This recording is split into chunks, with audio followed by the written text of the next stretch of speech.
Welcome back to the Simple Farmhouse Life podcast. I'm excited to announce that I actually have several guests lined up for the next couple of weeks, and we have so many things that I'm excited to talk about. Up today is Sarah from the blog, YouTube channel, and Instagram, Grace in My Space. We are going to be chatting about Thrifty Decor, how to transform your home, make your home beautiful on a small budget. This is something that I find that so many of us are interested in because, one, we have decision fatigue. Sometimes we want to kind of flow between styles, and when you invest really huge in something, it almost feels like you can't change. Also, we just have limited budgets with most of us, with a lot of us having small kids and families. And Sarah really has a knack for transforming a space without spending a ton of money. And so I'm excited to have her on. Now I want to apologize quickly. I came down with a cough yesterday and a cold, but since this is virtual, I don't need to cancel this. But that does mean that there might be a few coughs, and I'm really hoping that it's not a lot. I was sucking on something earlier to kind of hopefully make it to where I can at least last through this interview. So I apologize that I sound a little stuffy, and hopefully I get over this really quickly because I have some interviews to do this week and I really want to get them done. All right, well, without further ado, let's join Sarah from Grace in My Space. My name is Lisa, mom of 6 and creator of the blog and YouTube channel Farmhouse on Boone. Join me as I share with you my love for creating a handmade home from scratch cooking and a little mom and entrepreneur life along the way. Well, thank you so much for coming on here with me. I really appreciate it. Yeah, thanks for having me. I'm excited. Do you have any big blog projects planned for the day later on? Oh yeah, I am finishing up a cabinet that I just spent 2 weeks refinishing. Okay. It's going live on the blog, and it was a doozy. Oh my goodness. So did it turn out nicely though? It did, after about 5 mistakes. Yeah. It was one of those like, I kept trying different things that I thought would fix it, but it only made it worse. So after a while though, we got it done. So have you ever on your blog done a project that you spent a ton of time on, but then it just did not work out? Oh yeah, for sure. Yeah, me too. And usually what ends up happening is I'll still share it, but it'll be like a what not to do situation. Okay. Yeah. Try and help people avoid the mistakes that I made. What's the point of being a blogger? Yeah, right? Yeah, I mean, kind of that's helpful too. That's like what they're not paying you for, but visiting you for. Right, exactly. Yeah. All right. So tell us then a little bit about your blog, and your Instagram is where you are. Well, not mostly. You're on your blog and your Instagram mostly, and recently really are diving into YouTube as well. Yeah. So graceinmyspace.com is the blog. And then, like you said, I've grown my Instagram community to be one of my largest platforms. But the blog and my brand is just all about, it's mainly focused on home and DIY. But then the emphasis is really on creating a home with grace. That's where the grace comes in. It's not my name, even though everybody thinks it is. Oh, I would have never even thought that. Everybody calls me Grace. I just started answering to it. But then every That's now and funny. then, I'll just like hold my coffee cup up. Yeah. And be like, hey. my name's not Grace. But yeah, just focusing on having a goal of homemaking that like serves a purpose and it meets a goal, and it's not just about decorating, but then not having the emphasis on it has to be perfect along the way. Like there is so much in the journey that I think is really worthwhile. And so that's kind of how I focus on things.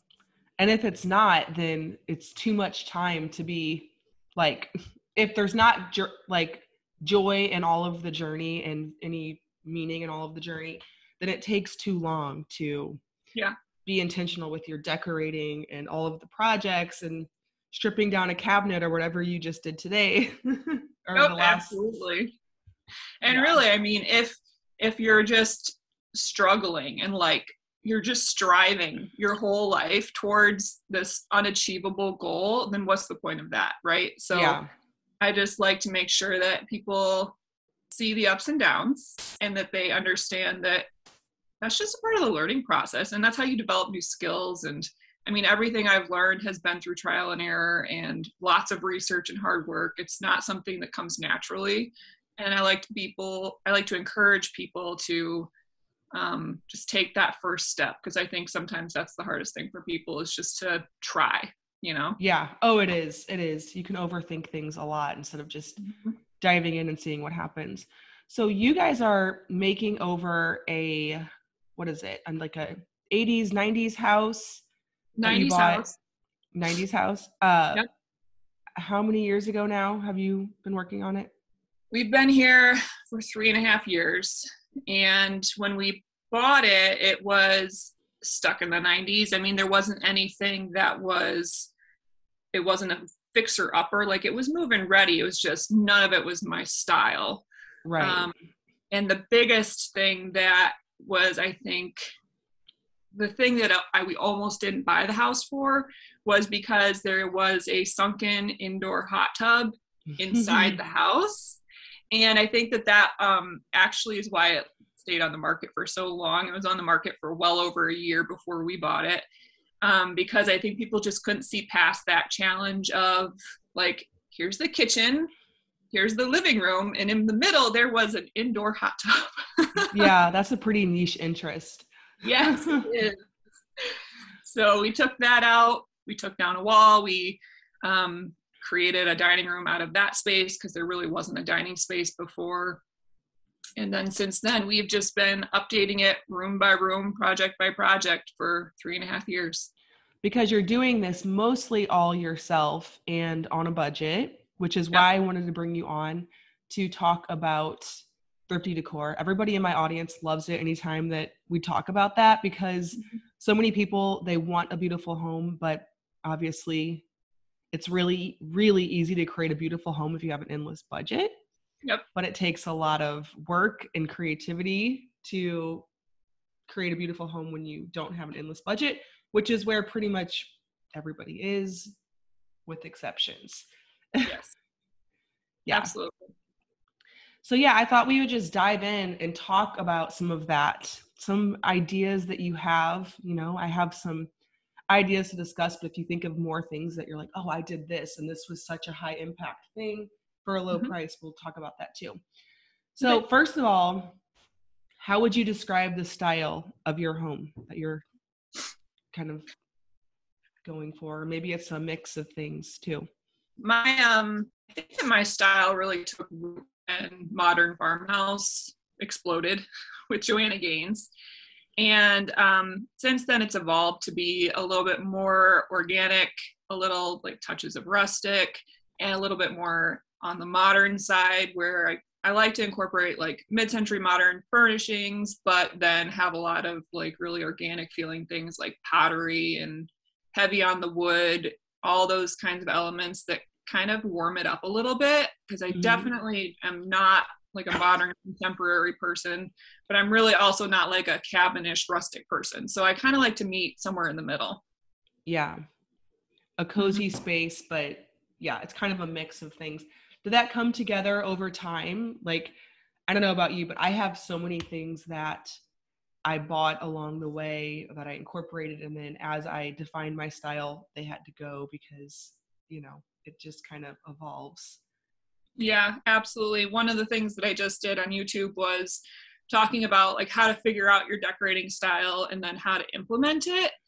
And I've definitely found that one of the biggest help points is to edit first. So like you just said, like maybe you've struggled along the way to figure out what you like. So you just kind of piece in things here and there. And then once you figure it out, and once you're like, okay, so this is what I'm going for, the biggest step that people miss is going back through their house and taking out those pieces that are not their style. And they were trying, but it didn't work. And so definitely along the way, like my style, I feel like it evolves every single year. Yeah, same. And so it's just one of those things that it's fun to do, and it's not like my entire house turns over with new decor every year, but adding in pieces here and there, taking out pieces that don't fit anymore, it's all just a part of that journey that we were talking about earlier. Yeah, and if you're thrifty along the way, there's not this, if you go all in on something and you also go all in with your budget, it's a lot harder to make those pivots because you're thinking, okay, that was a lot of money. I can't just switch it. Right. Whereas if you buy, like a flea market side table for $3 and it doesn't fit your style anymore, that's not so hard to let go of. Right, exactly. That's my favorite thing about Thrifty Decor is just not being married to this one particular style because I just spent so much money. Let's talk a bit about art. I have been adding art into my home. I feel like there's sort of been a shift with everyone where for a while it was minimal everything. And then now people are kind of, filling things in here and there, how we shift. Yep. So I've really become interested in adding a lot of art to my home, but that can also be really expensive. It can look cluttered if you don't really know what you're doing. And I saw that you have quite a few different like inexpensive DIY art type of ideas on your blog. So, for example, I recently watched your YouTube video where I forget if you had gone on an antique haul or whatever, but you were trying to find some art and you couldn't find any prints you like. And then you found a book of prints. Yeah. And that actually got my wheels turning because I was at a thrift shop a few days ago and I saw a book full of really nice, like they would all be great prints. So yeah, talk a little bit about that project. Yeah, I was at a flea market and all of the art that I was finding that I liked was like $300 for one piece. And I was just like, no. So instead, I actually stumbled across this book of art. It's a vintage book. It might even be, I was going to say it might be an antique, but it's just vintage. Yeah. And, but all the drawings would be considered antique if they were originals. And so I started browsing through it and they were all a really similar style, like a lot of sketches. They felt kind of like charcoals. And then they were all either black and white or sepia. So they had like this overarching feel to them that was really similar. And I thought, wow, this could be a really cool gallery wall if I just cut up the pages and take out the ones that I actually like, which is sacrilege to so many people who are like, why are you cutting I was going to say, I bet, like, I know how YouTube works by now because I've been on long enough. I can just hear the comments as I'm doing things sometimes, like, because it's a book of prints. It's not like these are originals. People get really worried. I cut a quilt in half one time. That way I could have it on two of the boys' beds. You would think that, oh my gosh, I'm like, guys, I paid the price for the quilt. So the person who, was selling it got what they wanted. Yep. Yep. It's so true. And really, I know, like if this was like, if I researched the book, like if it was some priceless heirloom, I wouldn't have cut it up. But, I paid $25 for it. I got 20 prints out of it in the end after I took out the ones that I loved. And then I just popped them on the wall with masking tape so that it was easy to move them around. I wasn't adding 20 nail holes. And I also wasn't paying for 20 frames because that would not have been budget friendly. That would add up. Yeah. Right. So it's a really easy way to create like this big statement with smaller pieces of art in a collection. Yeah. And it'd be difficult, but you could also over time collect like thrift store frames and then paint them all the same color. Then you got to get mattes because I find that a lot of times framed art just looks significantly better if it has like a nice matte on it. But over time, you could even shift it, do that. But that sounds like a really easy way to have created a nice gallery wall. Yeah, it took no time at all. It was really easy. Yeah. Yeah. We watched it in real time as you were kind of adjusting and rearranging, which is how it always goes. Sometimes I have an idea for how exactly something's going to look. And then as it gets up there, I'm like, okay, we're going to have to shift a little bit. So I also saw you had done a textile art tutorial and a texture art that seemed to be really inexpensive as well. Oh yeah, for sure. The textile art I created out of like a table runner and some scrap linen that I had. I built the frame out of scrap wood that I had in the basement from other projects. And then I just used my Cricut and I cut out like a flower silhouette on the linen and placed it on a darker backdrop so that you could see the images. And it was really easy. And it was a project that I did intentionally so that I could take off the flower portion when it wasn't like summer, spring anymore, and maybe pop on like a leaf or something for fall, or pop on Christmas trees that are cut out in silhouette for Christmas. I haven't done that yet, but I could. And so it's a really easy way to repurpose the existing thing that I built from nothing. And then I get seasonal artwork out of it. Right. Yeah. That's a great idea. It was fun. And then for the texture art, it was free. I just used all my leftover materials. I had an old sign that was already like, do you remember the farmhouse movement was very heavy on worded signs? Oh yeah, of course. Like Hobby Lobby, that's all they sold for like 4 years. And they still kind of do, which I'm surprised. I'm like, I don't really know. Yeah. They do. So I had lots of those signs in the basement, and I used joint compound on an existing sign that I no longer liked. I was going to sell it, and then I was like, well, it's already framed. It's the size I need.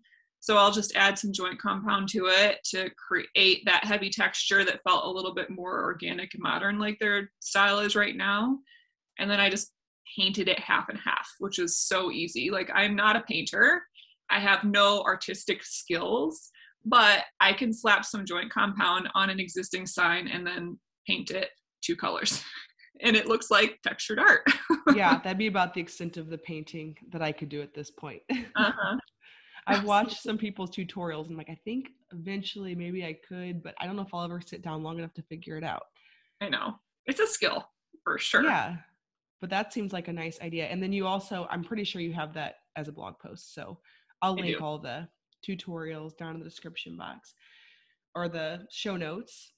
Okay. So do you have any other thrifty art ideas? So some of the things that I was kind of brainstorming about was like baskets on the wall, prints from Etsy, cheap frames, which in my kids' room, I bought a bunch of mismatched frames and then unified them with like a brass spray paint.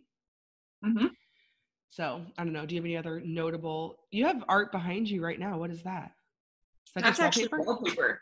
Oh, okay. Well, there you go. Yeah. But you framed it in with the picture molding or Yep. So I've done a lot of like printing art, like Etsy art, super cheap to buy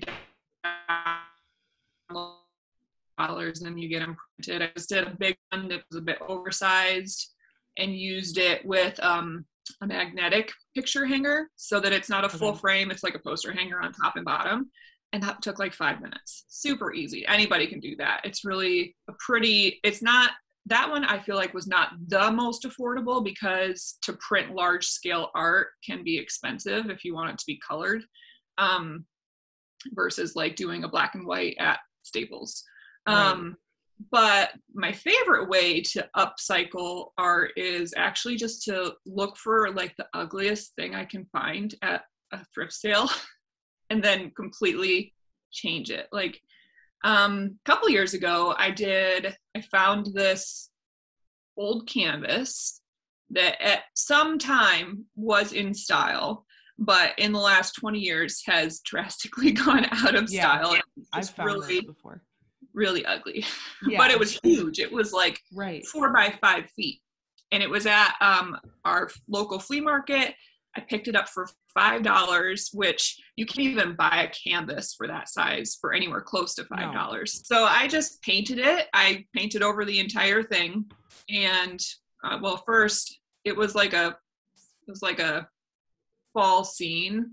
First, I added a dark stain and made everything darker, and it completely changed the look of it, and I kept it that way for a little while. But then I just totally painted over it with white paint, and then I added a little texture, and I did like pencil sketches of Christmas trees, and I had Christmas tree art from leftover materials. Yeah. I just think it like that. That is what I think is the biggest tip would be look for something that is the size that you want, that has a sturdy frame, like the construction is solid, and you can just start from scratch on. And it's really easy, even if you're not an artist, to just do some of those really simple techniques that will end up looking pretty good in the long run. Right. I mean, we actually went to an art museum just a couple days ago.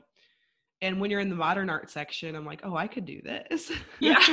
Not the old stuff, but the modern art section. Oh yeah. I mean, I can't even tell you how many people I've watched on Instagram who just like doodle and they're done. And I mean, it does look like modern art, and there's nothing that is hard about it, but it's just thinking outside the box to repurpose something that's existing. Right. Just using some creativity. And once you really start looking with eyes for a certain something, like, okay, I'm going to figure out art, you do start to notice things in people's homes that you like. You start to notice things out and about. You will get there being able to think of ideas like you're thinking of. People are probably like, well, I'm not that creative. I don't think of ideas like that. But you've probably had your mind kind of shifted with the blog, at least, like for ways that you can do things. And so you're constantly thinking about it. Mm-hmm. Absolutely. I mean, with anything really, with any skill, you have to work at it to develop it. So when people tell me, well, I'm just not that creative, my response is, you could be, but you just have to invest the time and the effort into developing and honing in on that skill, because it is not something I think that comes naturally for everyone. Of course, there are some people that there are some, it is their but natural for the most gifting. part. Yeah, but other people, like, you just got to work at it. Yeah, definitely. I've definitely fallen into that category. So what about collections? I feel like, I think it was you on your YouTube channel. Somebody was talking about like a really high impact way to decorate a certain space. Maybe it was Andrea, actually. Yeah, I don't think that was me. I think it was Andrea from Pine and Prospect Home. Mm-hmm. But was just like displaying collections. So you collect something that could look just really random at a thrift shop. Like, okay, there's this here. When they all come together and you've curated a collection and then display that, it has this high impact, higher end, not thrift shop look to it. Mm-hmm. Do you have anything like that? Are you a collector of any kind? Yeah, I know you got that. What was it that you bought in Michigan? I forget. On one of our antique Mortar and shopping trips. Pestle. Yes. I started collecting antique mortar and pestles maybe 2 years ago when I stumbled across this massive one, and they're made of marble and they're beautiful, and I'd never seen one that size before.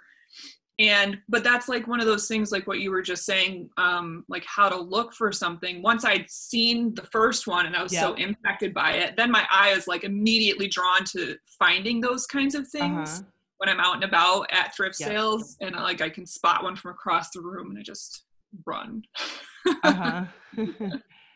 But yeah, I do collect antique mortar and pestles. Not that I actually use them for cooking or anything. You just have them displayed on like a certain shelf together. Yep. And I do ironstone, I collect pottery, and I collect wood bowls. I'd say that those are my main collections. And like you said, piecing them out here and there is pretty, but it's when you put them all together that it makes that like really intentional statement that you and it almost can be with that collection. Anything like mortar and pestle, that's so random, but whenever it's all together, it actually looks really cool. You know? I love wood bowls. I think that they're so pretty. They add so much charm and like character to a home. So I usually either just like stack them. I have so many. I need to stop buying them. But I either stack them, or like one year I thought I wanted to display them individually because they each have so much like history and story behind them. And there's no way to see them all when they're in a stack. So instead I put them on a wall, kind of like a gallery wall, and I hung them very jerry-rigged and precariously with command strips and just created like this cascading wood bowl thing. And it turned out really pretty. What are some other things that you always look for? Like when you're at the thrift shop, you were talking about mortar and pestle, we're talking about art. Is there anything else that your eye just like gravitates toward? Yeah. I always look for pottery just because it's what I collect. But beyond my collections, I usually look for like big pieces of furniture that I could flip or repurpose because they're so much more affordable than buying new. I usually look for really simple things like stools that I could maybe make into a plant stand instead of as a stool. Things that have solid construction or the shape that I want, and I know that I can either change the color or I can change the texture on it, like lamps or vases are a good example. If the color's ugly, you can change the color, but you can't change the shape necessarily. So I'm usually looking for something with like an intent in mind instead of just haphazardly looking around. Like I'm at home, before I go, I say I have this need, I have to solve this problem. And so I have something that I'm actually intentionally looking for. And that helps when I'm going in to say, okay, that lamp is really ugly, but I can make it look pretty and it's the shape that I need. So I'll get the lamp. And that way it's just a little bit more goal oriented. And of course, you know, there's times when I have no goals either. And it's just like, oh, that's a great find and I can do something with that. But I think for people who are newer to thrifting, that usually will be helpful to say, this is the problem I have. This is what I need to solve it. Let me go find that. So do you keep a list going like in your phone? Because I find it really interesting just how differently I see. I think that I'm going to pick out the things that I like in an antique shop with no intention. I'm just going to be able to find the things that I like. But if I'm thinking about something particular, like I have a certain room in my mind that I need certain pieces for, I see it all different. I could have walked in that store the day before and not seen the thing at all. And so I feel like I do have to have that list and that goal in order to even see what it is that I need. Yeah, absolutely. I think that that's actually like yourself up for success, really, because a lot of times people kind of are like in their home and they're discontent with something, but they're not sure what it is yet. And so if you stop, and there's just so much intentionality that goes into it, if you stop and you're like, okay, what's bothering me about this room? Is it the wall color? Or is it that I actually need this to solve this problem? And then, like you said, keeping lists, popping things in to keep your eye out for, it just is so much more successful that way when you're looking for thrifted decor, because it's so hit or miss that you have to have that intentionality already in place in order for you to find what you're looking for. And also just going frequently. I mean, you've got to go frequently to your favorite thrift stores because it turns over so fast. Yeah, you better find it fun because it is a big time investment. It is. It really is. Yeah. But I can even walk through and just see completely differently based on like, okay, now I need a little bench for the end of this chair, you know? And then now I'm like, oh, I didn't see that bench yesterday because it wasn't interesting to me. And now I see it. Absolutely. So yeah, if you find yourself struggling, you never know what to buy, think about that specific, like you said, this certain height lamp. I need it for this chair. Yep. And then you go, and then amazingly, because you're looking for that, you find it. Yep. So what are some of your best thrift shop finds ever? Do you have any like, this was such a great deal? Oh my gosh, so many. Yeah. I'm like that stand out. I know. I'm one of those people that's like, do you know what I paid for this? Like $1. Right. That's like instantly my favorite thrift store find. But I think that probably my favorites would be larger pieces of furniture, like my living room coffee table was an awesome find that I was able to refinish. Lots of those like larger furniture pieces, like this cabinet that I'm doing for my kitchen right now. It wasn't a thrift store find, it was a Facebook Marketplace find, but same thing, right? You know, Right, you're repurposing somebody else's stuff, and it's usually more affordable than buying brand new. So I'm gonna get out from under this cabinet for $200. Wow, nice. And I mean, if you were to buy brand new, it would have been thousands. If you buy from an antique store, it would have been probably at least 1,000. You know, so it's just those bigger pieces, I think, are what I'm usually most excited about. Yeah. Yes. I feel the same way. I have a few that kind of stick out, but they're always the bigger ones because I have lots of little knickknacks here and there that I found that were like, oh, that was perfect. But it's the high impact pieces that you really, that your home comes together and you look around and you think, oh, remember that and that and that. It's just been years of like finding things here and there. Yeah. Isn't that so fun? Like the memories tied to it too, like the hunt. That's fun. Yeah, Hunting, I can remember like where everything came from pretty much. Yeah. Okay. So do you have, we'll close on this, talking about this for a while. Okay. Any high impact, low budget design ideas? So, I mean, I guess we've been talking about that in general, but like if somebody just wants to really make a big difference in their home, but they haven't, you know, they're overwhelmed. What are some of these, like, this will make a big difference? I think that this. I was going to say, behind you, that looks like something that probably, I don't know, is it just like what is it? It's just a really simple wainscoting. So the frame itself, it's directly on drywall. There's no panel underneath, so you're not spending money on that. And then it's just 1x3s and some, what's it called? The molding, cove molding.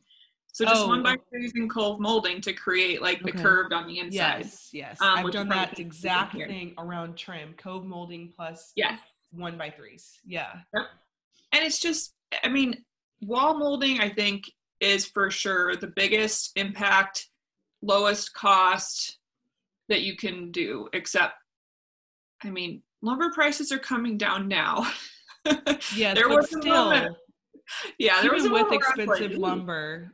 That's not a ton of lumber that you put in there. No, it's not a ton of lumber. And I've done so many different designs. Like I've done this full wall wainscoting. I've done vertical shiplap, vertical board and batten, regular board and batten, horizontal shiplap, like tongue and groove, random molding that I just created my own pattern out of. Like you can do so much with it, and it feels more custom, and it gives more character, and it's just less builder grade.